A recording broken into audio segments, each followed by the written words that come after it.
Good afternoon. I'm going to finish this up, hopefully, with this chapter 15, titled Basic Spiritual Values. The art of happiness has many components. As we've seen, it begins with developing an understanding of the truest sources of happiness and setting our priorities in life based on the cultivation of those sources.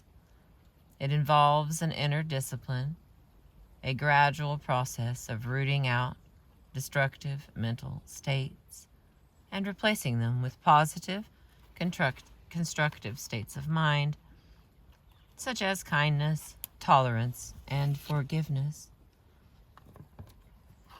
In identifying the factors that lead to a full and satisfying life, we conclude with the discussion of the final component, spirituality.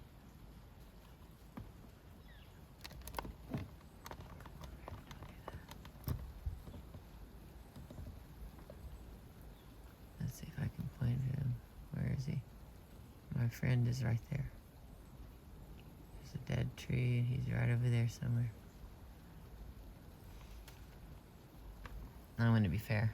I think he's my friend, and he doesn't scream at me. Therefore, I assume that I'm his friend.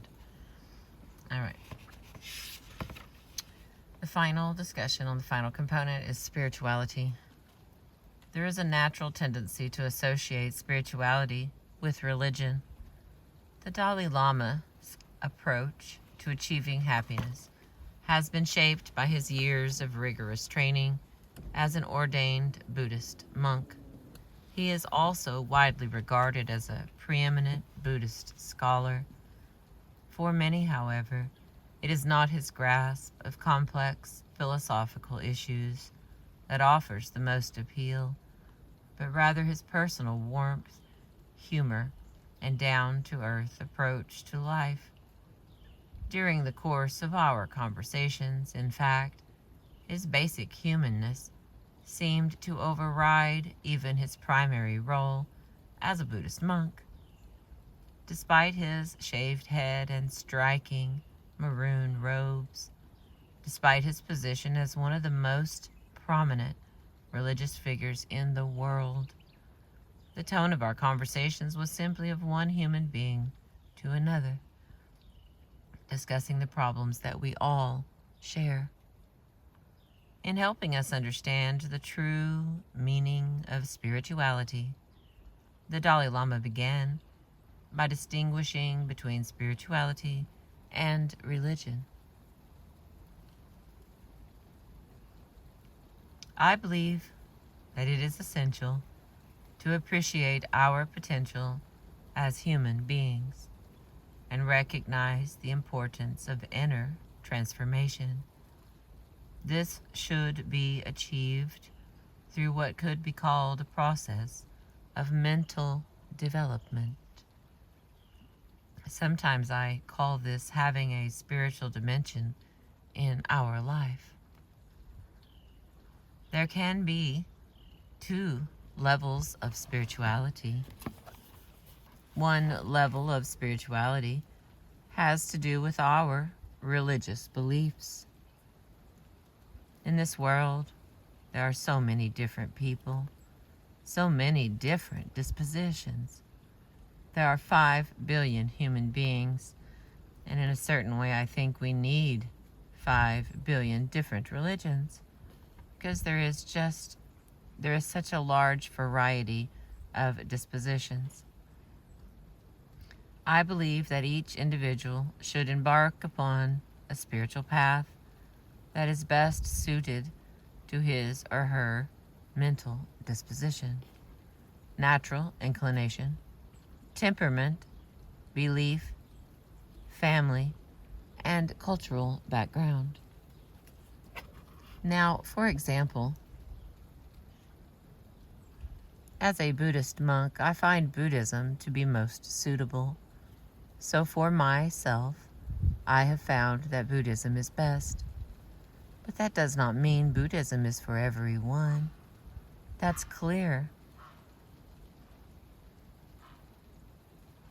My friend is awake.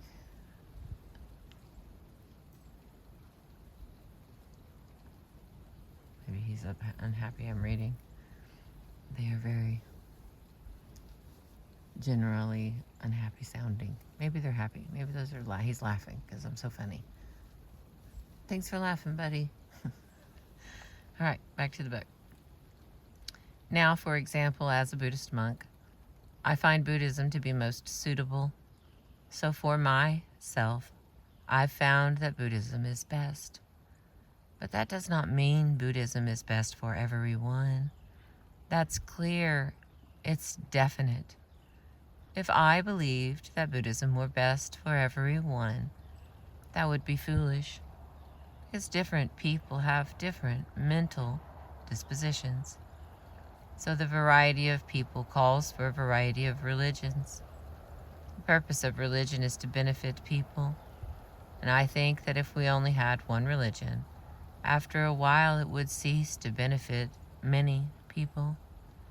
If we had a restaurant, for instance, and it only served one dish, day after day for every meal, that restaurant wouldn't have many customers left after a while.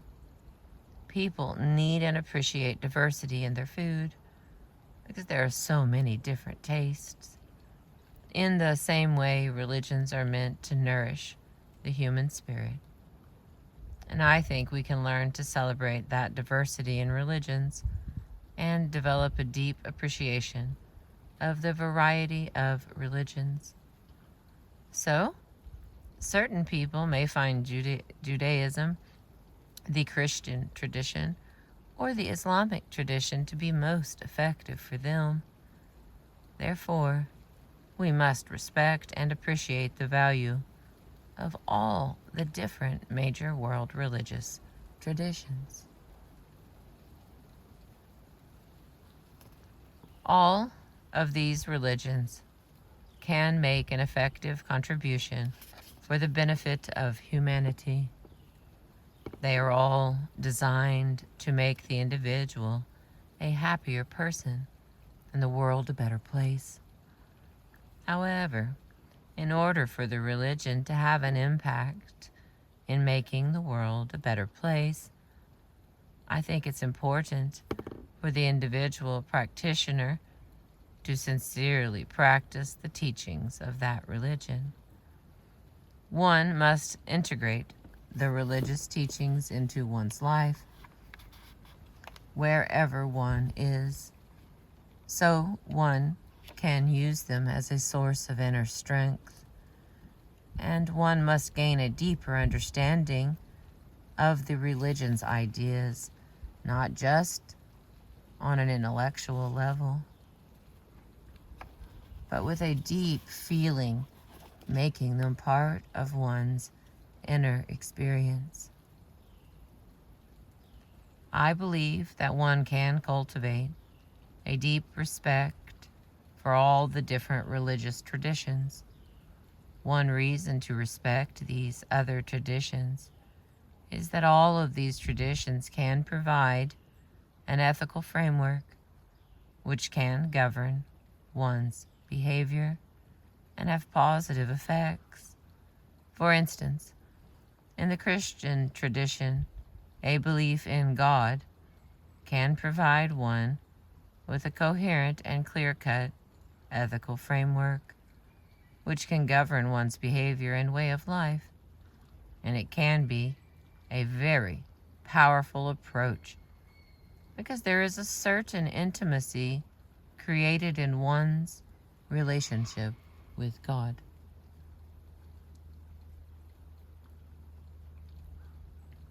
And the way to demonstrate one's love of God, the God who created you, is by showing love and compassion to one's fellow human beings.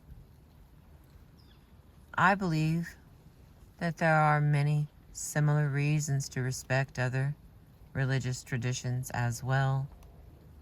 All major religions, of course, have provided tremendous benefit for millions of human beings throughout many centuries in the past. And even at this very moment, millions of people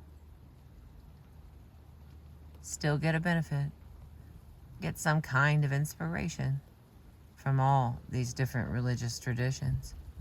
It is clear, and in the future also, these different religious traditions will give inspiration to millions of coming generations. That is a fact. So therefore, it is very, very important to realize that reality and respect other traditions.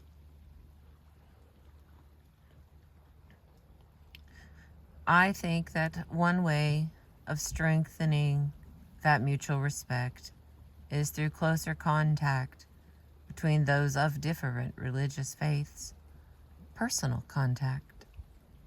I have made efforts over the past few years to meet and have dialogues with, for example, the Christian community and the Jewish community, and I think that some really positive results have come of this.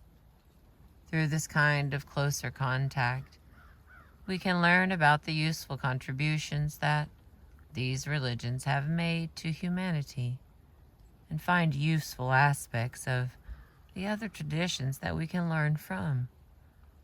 We may even discover methods and techniques that we can adopt in our own practice. So, it is essential that we develop closer bonds among the various religions. Through this, we can make a common effort for the benefit of humanity. There are so many things that divide humanity, so many problems in the world. Religion should be a remedy to help reduce the conflict and suffering in the world, not another source of conflict. We often hear people say that all human beings are equal. By this, we mean that everyone has the obvious desire of happiness. Everybody has the right to be a happy person, and everyone has the right to overcome suffering. So if someone is deriving happiness or benefit from a particular religious tradition, it becomes important to respect the rights of others. Thus, we must learn to respect all these major religious traditions. That is clear. During the Dalai Lama's week of talks in Tucson, the spirit of mutual respect was more than just wishful thinking. Those of many different religious traditions were found among the audience, including a sizable representation of Christian clergy. Despite the differences in traditions, a peaceful and harmonious atmosphere pervaded the room. It was palpable. There was a spirit of exchange as well, and no little curiosity among the Buddhists present about the Dalai Lama's daily spiritual practice. All right, somehow I looked up, lost my train of thought. There was a spirit of exchange as well, and no little curiosity among the non-Buddhists present about the Dalai Lama's daily spiritual practice. This curiosity prompted one listener to ask whether one is a Buddhist or of a different tradition. Practices such as prayer seem to be emphasized. Why is prayer important for a spiritual life?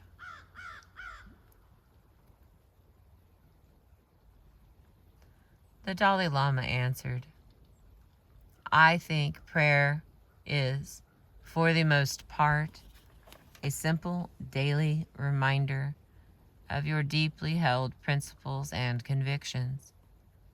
I myself repeat certain Buddhist verses every morning. The verses may look like prayers, but they are actually reminders. Reminders of how to speak to others, how to deal with other people, how to deal with problems in your daily life, things like that.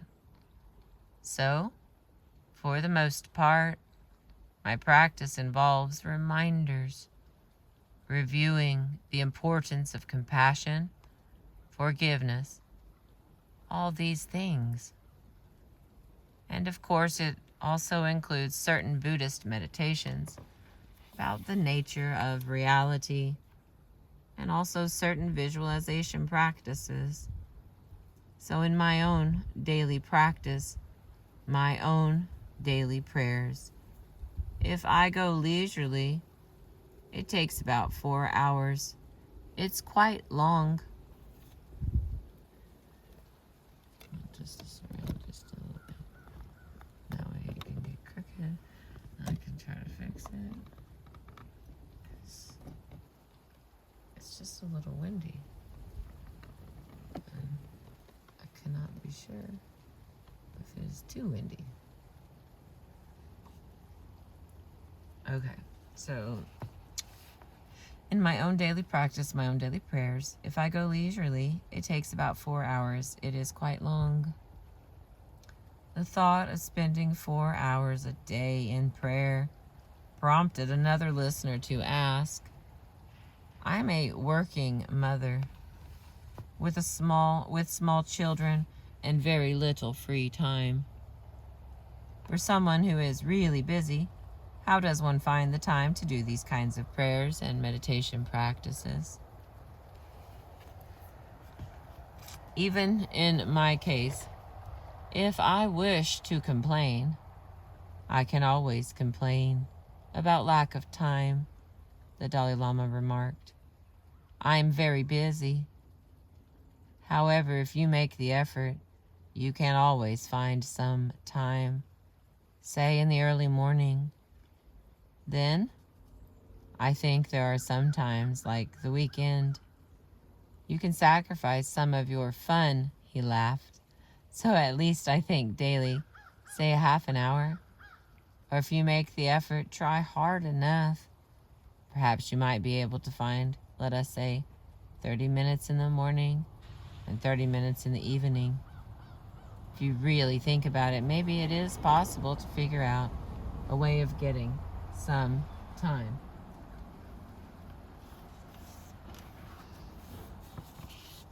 However, if you think seriously about the true meaning of spiritual practices, it has to do with the development and training of your mental state, attitudes, psychological and emotional state, and well-being. You should not confine your understanding of spiritual practice to terms of some physical activities or verbal activities, like doing recitations of prayers and chanting. If your understanding of spiritual practice is limited to only these activities, then of course you will need a specific time, a separate, allotted time to do your practice. Because you can't go around doing your daily chores, like cooking and so on, while reciting mantras.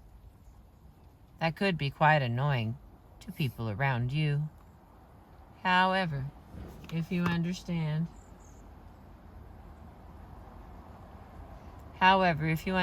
spiritual practice in its true sense, then you can use all 24 hours of your day for your practice. True spirituality is a mental attitude that you can practice at any time. For example, if you find yourself in a situation in which you might be tempted to insult someone, then you immediately take precautions and restrain yourself from doing that. Similarly, if you encounter a situation in which you may lose your temper, immediately you are mindful and say, no, this is not the appropriate way. That actually is a spiritual practice. Seen in that light, you will always have time. This reminds me of one of the Tibetan Kadampa masters, Patoa, who said that for a meditator who has a meditator,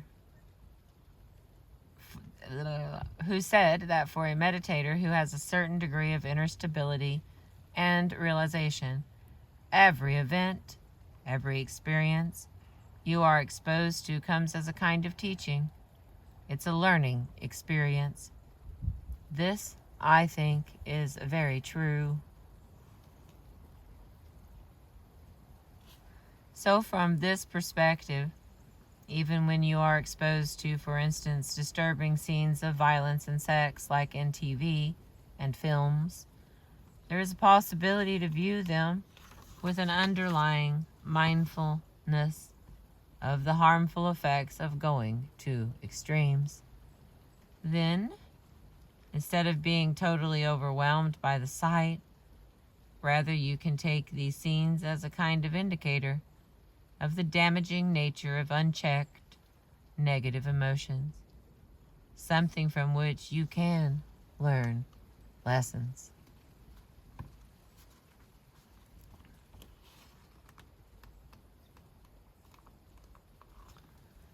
All right, let's see. We have 14 pages left. Let's see what we can do. But learning lessons from old reruns of the A-Team or Melrose Place is one thing. As a practicing Buddhist, however, the Dalai Lama's personal spiritual regimen certainly includes features unique to the Buddhist path. In describing his daily practice, for instance, he mentioned it includes Buddhist meditations on the nature of reality, as well as certain visualization practices. While in the context of this discussion he mentioned these practices only in passing, over the years I've had an opportunity to hear him discuss these topics at length. His talks, comprising some of the most complex discussions I've ever heard on any subject. His talks on the nature of reality were filled with labyrinthine philosophical arguments and analysis. His descriptions of tantric visualizations were inconceivably intricate and elaborate. Meditations and visualizations whose objective seemed to be a construct within one's imagination, a sort of holographic atlas of the universe. He had spent a lifetime engaged in the study and practice of these Buddhist meditations. It was with this in mind, knowing the monumental scope of his efforts, that I asked him, can you describe the practical benefits or impact these spiritual practices have had on your day-to-day life?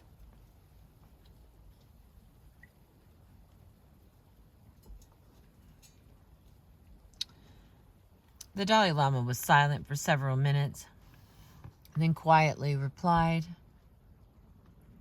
although my own experience may be very little, one thing that excuse me, Lord, one thing that I can say for certain is that I feel excuse me again.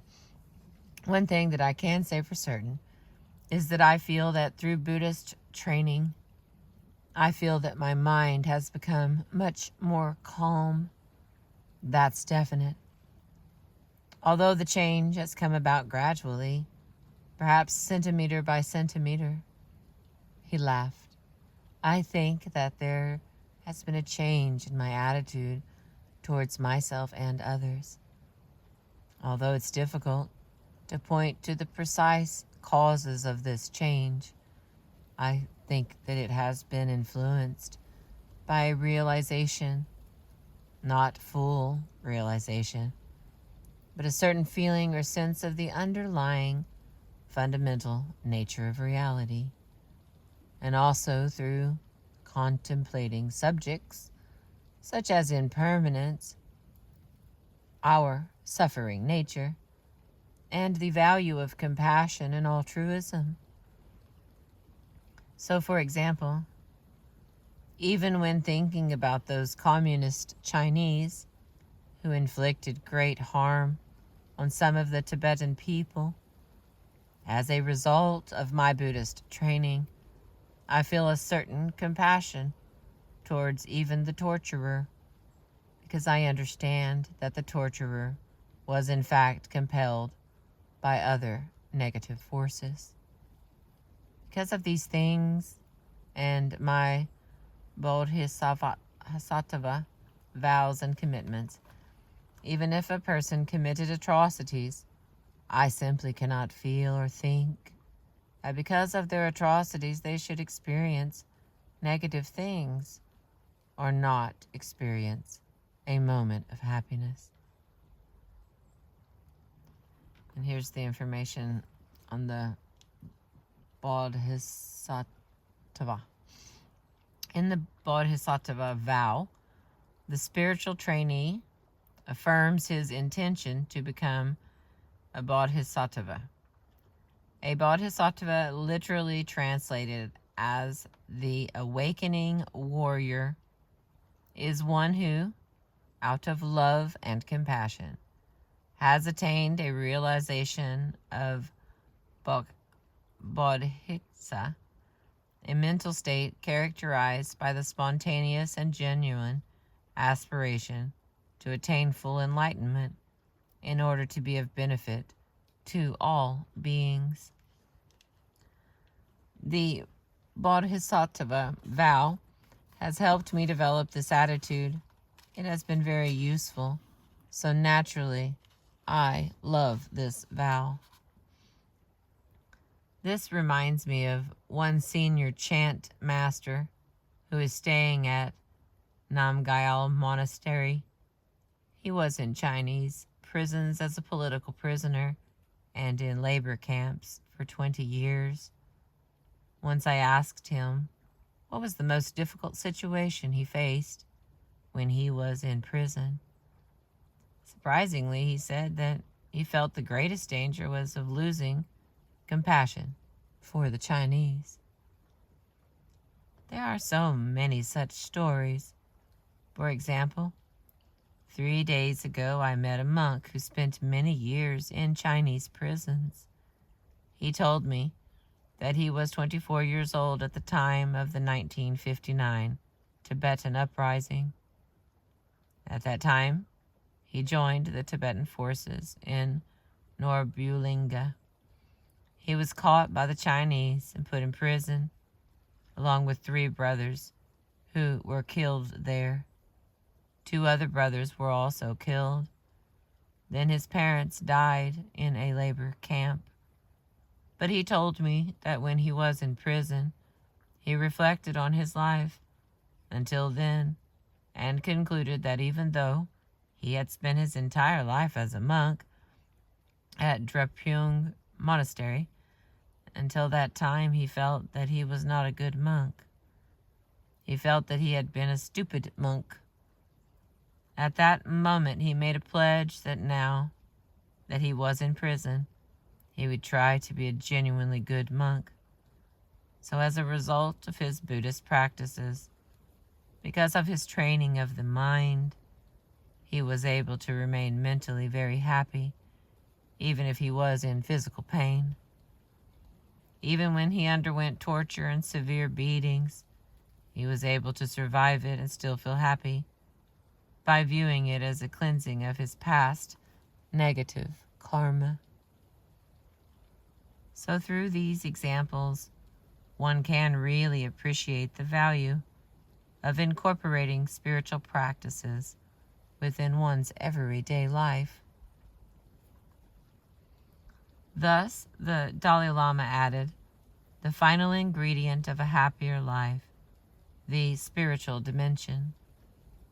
Through the teachings of the Buddha, the Dalai Lama and many others have found a meaningful framework that enables them to endure and even transcend the pain and suffering that life sometimes brings. And as the Dalai Lama suggests, each of the world's major religious traditions can offer the same opportunities to help one achieve a happier life.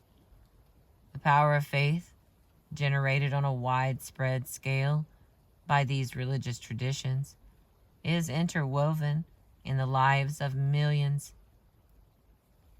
That deep religious faith has sustained countless people through difficult times. Sometimes it operates in small, quiet ways, sometimes in profound, transformative experiences. Every one of us, at some time during our lives, has no doubt witnessed that power operate on a family member, a friend, or an acquaintance.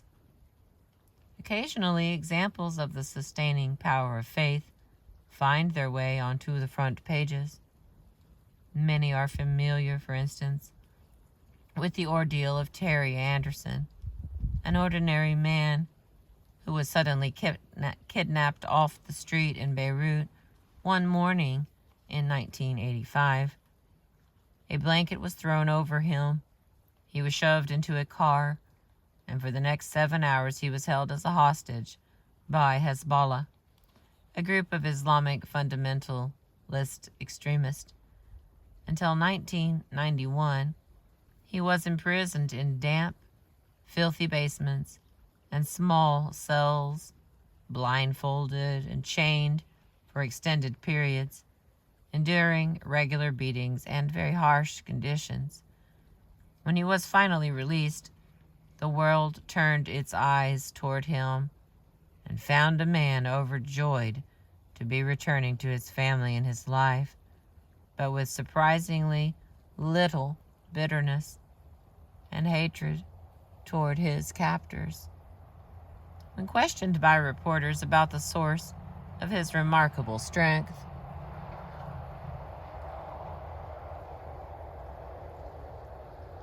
he identified faith and prayer as significant factors that helped him endure his ordeal. The world is filled with such examples of the ways in which religious faith offers concrete help in times of trouble, and extensive recent surveys seem to confirm the fact that religious faith can substantially contribute to a happier life. Those conducted by independent researchers and polling organizations, such as the Gallup Company, have found that religious people report feeling happy and satisfied with life more often than non-religious people. Studies have found that not only is faith a predictor of self-reports of feelings of well-being, but a strong religious faith also appears to help individuals deal more effectively with issues such as aging or coping with personal crisis and traumatic events. In addition, statistics show that families of those with strong religious beliefs often have lower rates of delinquency, alcohol and drug abuse, and ruined marriages. There is some evidence to suggest that faith may have benefits for people's physical health, even for those with serious illnesses. There have, in fact, been literally hundreds of scientific and epidemiological,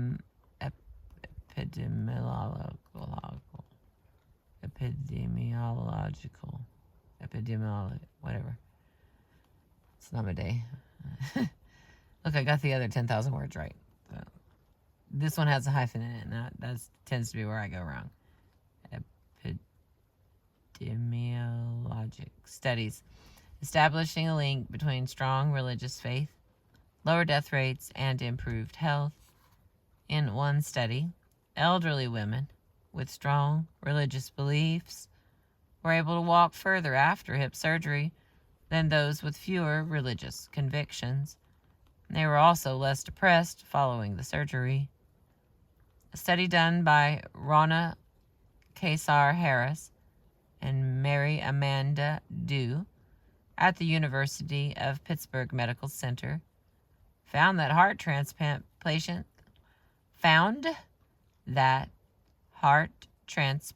patients with strong religious beliefs have less difficulty coping with postoperative medical regimens and display better long-term physical and emotional health. In another conducted by Dr. Thomas Alksman and his colleagues at Dartmouth Medical School, it was found that patients over the age of 55 who underwent open-heart surgery for coronary artery or heart valve disease and who had taken refuge in their religious beliefs were 3 times more likely to survive than those who did not. The benefits of a strong religious faith sometimes come about as a direct product of certain specific doctrines and beliefs of a particular tradition. Many Buddhists, for instance, are helped to endure their suffering as a result of their firm belief in the doctrine of karma. In the same way, those who have an unshakable faith in God are often able to withstand intense hardship because of their belief in an omniscient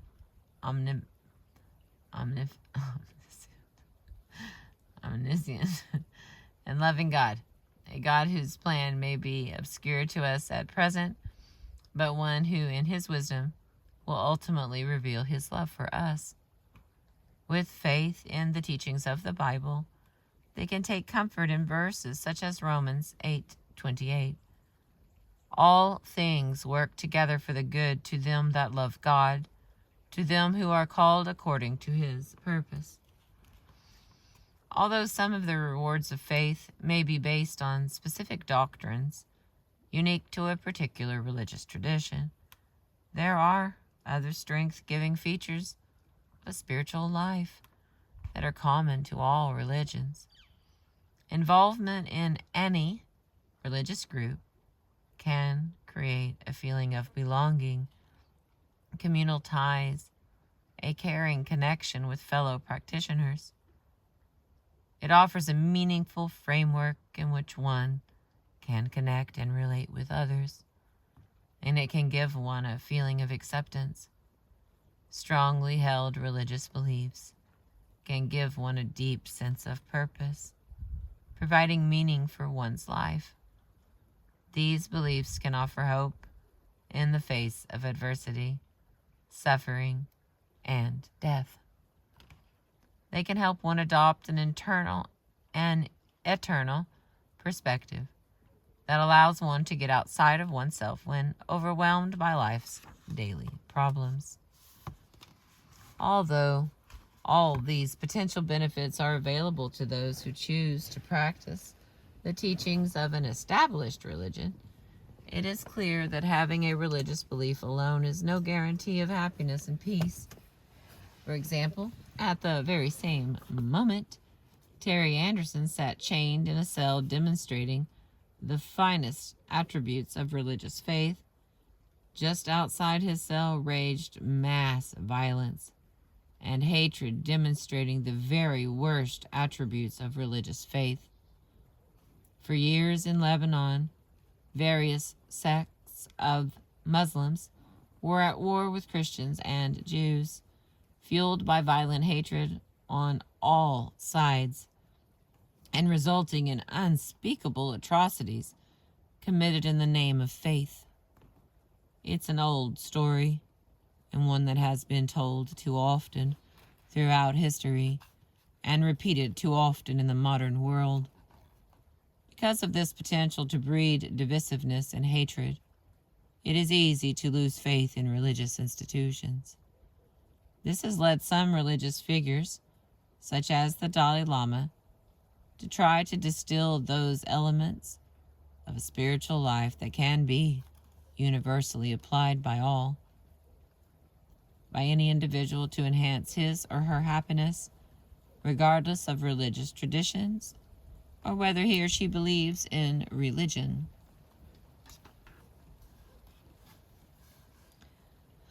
And we're winding down here.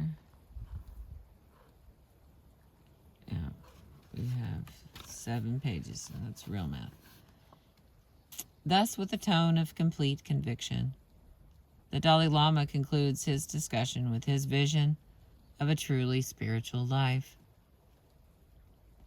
So, in speaking of having a spiritual dimension to our lives, we have identified our religious beliefs as one level of spirituality. Now, regarding a religion, if we believe in any religion, that is good, but even without a religious belief, we can still manage. In some cases, we can manage even better, but that's our own individual right. If we wish to believe, good. If not, it is all right. But then there's another level of spirituality. That is what I call basic spirituality. Basic human qualities of goodness, kindness, compassion, caring. Whether we are believers or non-believers, this kind of spirituality is essential. I personally consider this second level of spirituality to be more important than the first, because no matter how wonderful a particular religion may be, it will still only be accepted by a limited number of human beings, only a portion of humanity. But as long as we are human beings, as long as we are members of the human family, all of us need these basic spiritual values. Without these, human existence remains hard, very dry.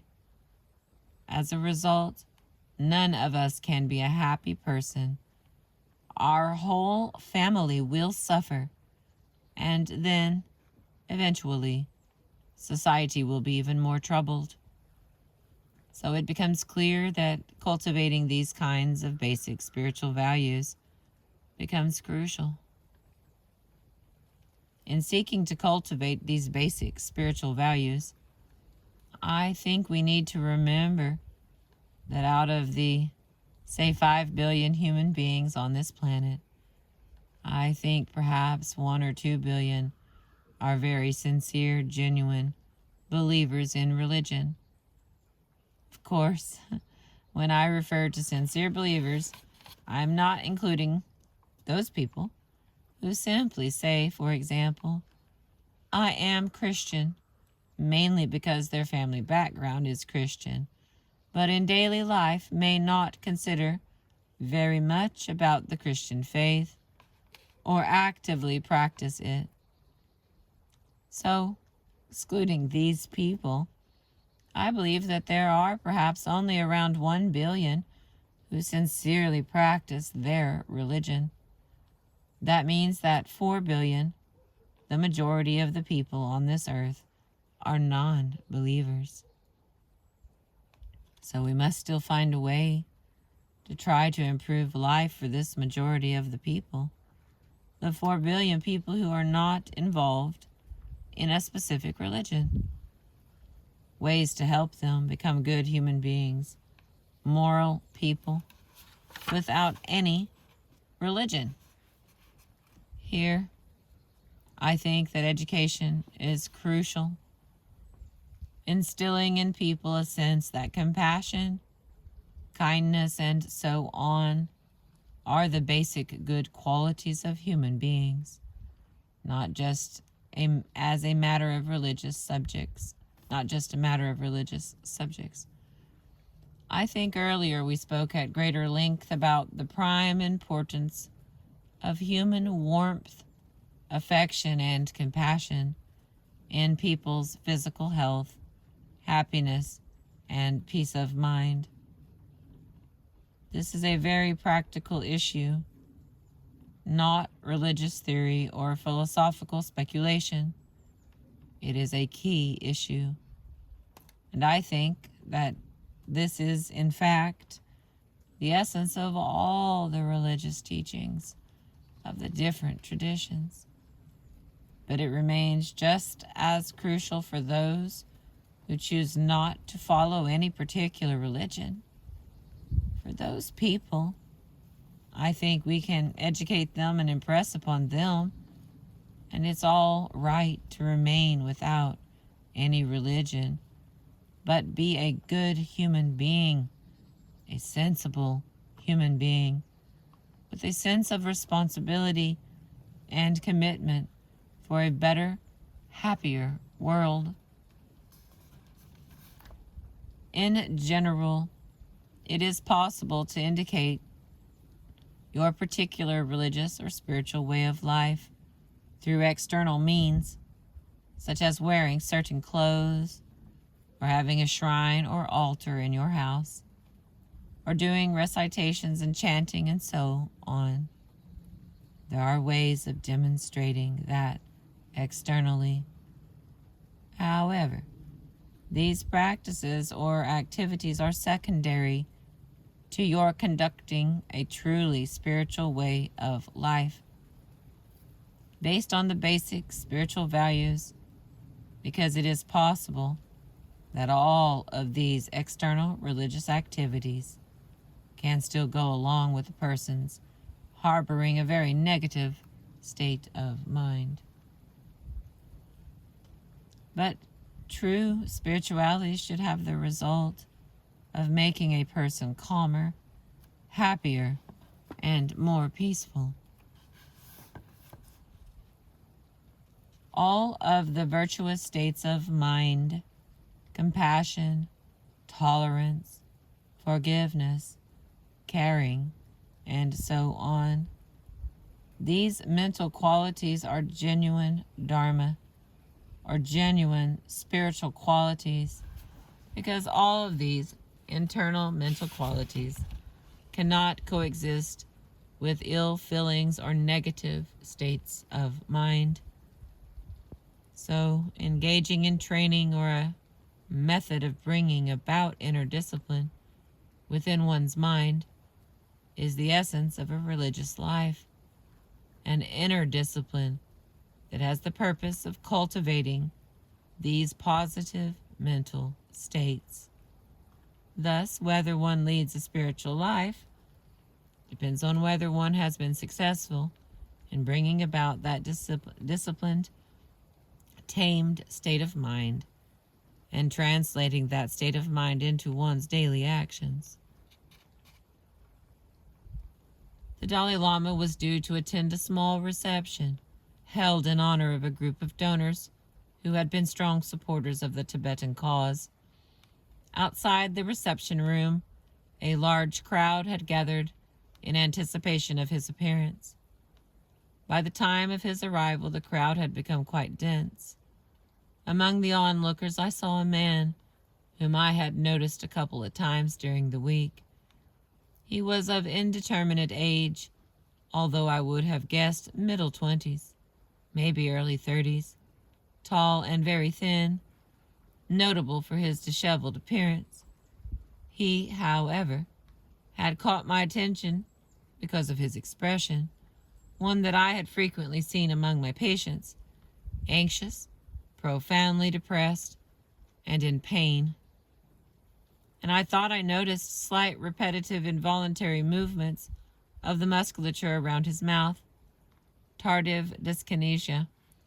I had silently diagnosed a neurological condition caused by chronic use of antipsychotic medication. Poor guy, I thought at the time, but quickly forgot about him. As the Dalai Lama arrived, the crowd condensed, pressing forward to greet him. The security staff, most of them volunteers, struggled to hold back the advancing mass of people and clear a path to the reception room.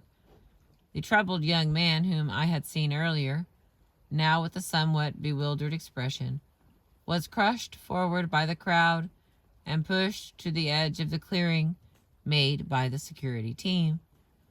As the Dalai Lama made his way through, he noticed the man, broke free from the mooring of the security crew, and stopped to talk to him. The man was startled at first and began to speak very rapidly to the Dalai Lama, who spoke a few words in return. I couldn't hear what they were saying, but I saw that as the man spoke, he started to become visibly more agitated. The man was saying something, but instead of responding, the Dalai Lama spontaneously took the man's hand between his, patted it gently, and for several moments simply stood there silently nodding. As he held the man's hand firmly, looking into his eyes, it seemed as if he were aware of the mass of people around him. As if he were aware, yeah. The look of pain and agitation suddenly seemed to drain from the man's face, and tears ran down his cheeks. Although the smile that surfaced and slowly spread across his features was thin, a look of comfort and gladness appeared in the man's eyes.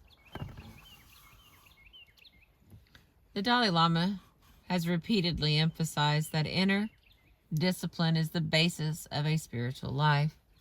It is the fundamental method of achieving happiness.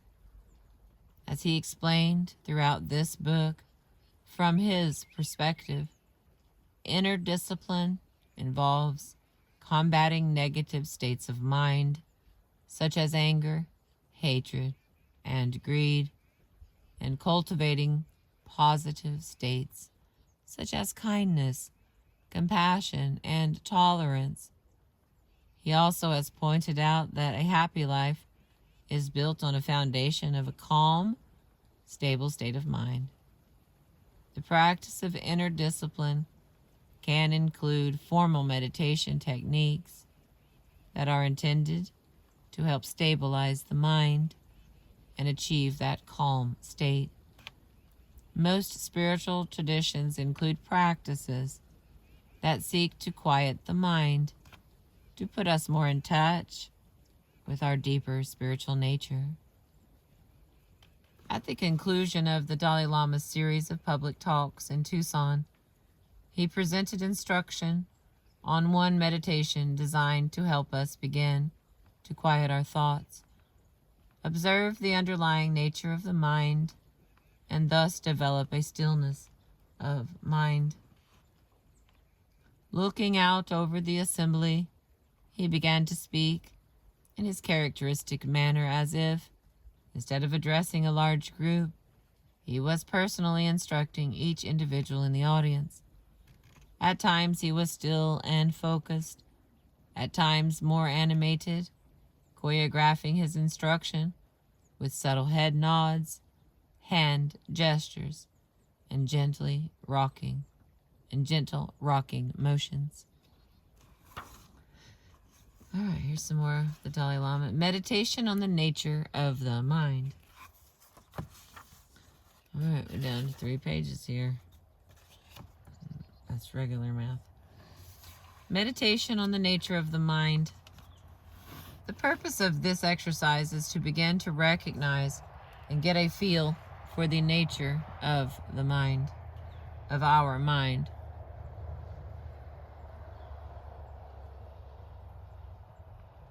He began, at least on a conventional level. Generally, when we refer to our mind, we are talking about an abstract concept without having a direct experience of our mind. For example, if we are asked to identify the mind, we may be compelled to merely point to the brain. Or if we are asked to define the mind, we may say it is something that has the capacity to know something that is clear and cognitive, but without having directly grasped the mind through meditative practices. These definitions are just words. It's important to be able to identify the mind through direct experience. not just as an abstract concept. So the purpose of this exercise is to be able to directly feel or grasp the conventional nature of the mind. So when you say the mind has qualities of clarity and cognition, you will be able to identify it through experience, not just as an abstract concept. This exercise helps you to deliberately stop the discursive thought and gradually remain in the state for longer and longer duration. As you practice this exercise, eventually you will get to a feeling as if there is nothing there, a sense of vacuity. But if you go further or farther, you eventually begin to recognize the underlying nature of the mind, the qualities of clarity and knowing. It is similar to having a pure crystal glass full of water. If the water is pure, you can see the bottom of the glass, but you still recognize that the water is there. So today, let us meditate on non-conceptuality. This is not a mere state of dullness or a blanketed out state of mind. Rather, what you should do is, first of all, generate the determination that I will maintain a state without conceptual thoughts. The way in which you should do that is this. Generally speaking, our mind is predominantly directed towards external objects. Our attention follows after the sense experiences. It remains at a predominantly sensory and conceptual level. In other words, normally our awareness is directed toward physical sensory experiences and mental concepts. But in this exercise, what you should do is to withdraw your mind inward. Do not let it chase after or pay attention to sensory objects. At the same time, don't allow it to be so totally withdrawn that there is a kind of dullness or lack of mindfulness.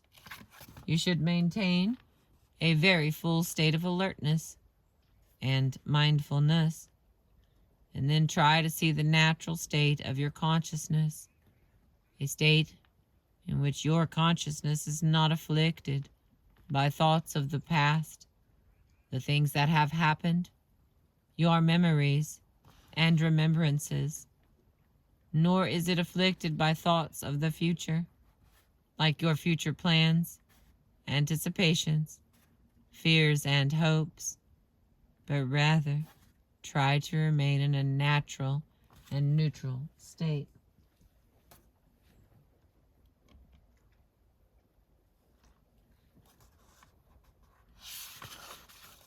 This is a bit like a river that is flowing quite strongly, in which you cannot see the riverbed very clearly. If, however, there was some way you could stop the flow in both directions, from where the water is coming and to where the water is flowing, then you could keep the water still. That would allow you to see the base of the river quite clearly. Similarly, when you are able to stop your mind from chasing sensory objects and thinking about the past and future and so on, and when you can free your mind from being totally blanked out as well, then you will begin to see underneath this turbulence of the thought processes. There is an underlying stillness and underlying clarity of the mind. You should try to observe or experience this. This can be very difficult at the initial stage, so let us begin to practice from this very session.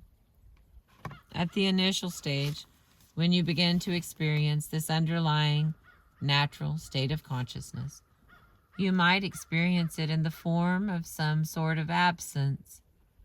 This is happening because we are so habituated to understanding our mind in terms of external objects. We tend to look at the world through our concepts, images, and so on. So when you withdraw your mind from external objects, it's almost as if you can't recognize your mind. There is a kind of absence, a kind of vacuity. However, as you slowly progress and get used to it, you begin to notice an underlying clarity, a luminosity. That's when you begin to appreciate and realize the natural state of the mind. Many of the truly profound meditative experiences must come on the basis of this kind of stillness of mind. Oh, the Dalai Lama laughed. I should warn that this type of meditation, since there is no specific object to focus on, there is a danger of falling asleep. So now let us meditate. To begin, first do 3 rounds of breathing and focus your attention simply on the breath. Just be aware of inhaling, exhaling, and then inhaling, exhaling 3 times. Then start the meditation. The Dalai Lama removed his glasses, folded his hands in his lap, and remained motionless in meditation. Total silence pervaded the hall as 1,500 people turned inward in the solitude of 1,500 private worlds, seeking to still their thoughts and perhaps catch a glimpse of the true nature of their own mind. After 5 minutes, the silence was cracked, but not broken, as the Dalai Lama began to chant softly, his voice low and melodic, gently leading his listeners from their meditation. At the close of the session that day, as always, the Dalai Lama folded his hands together, bowed to his audience out of affection and respect, rose, and made his way through the surrounding crowd. His hands remained clasped together, and he continued to bow as he left the room. As he walked through the dense crowd, he bowed so low, in fact, that for anyone who stood more than a few feet away, it was impossible to see him. He appeared to be lost in a sea of heads.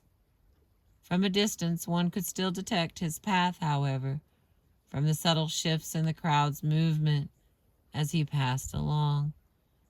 It was as if he had ceased to be a visible object and had simply become a felt presence.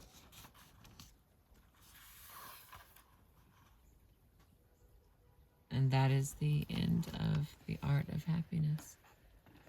I have been reading you. Well, Merry Christmas, Happy Holidays, Happy New Year, all the above. It is Christmas Eve in 2024. I appreciate you. I appreciate you following, liking, subscribing, making a comment. Thank you for letting me share this book with you. I have really enjoyed it myself.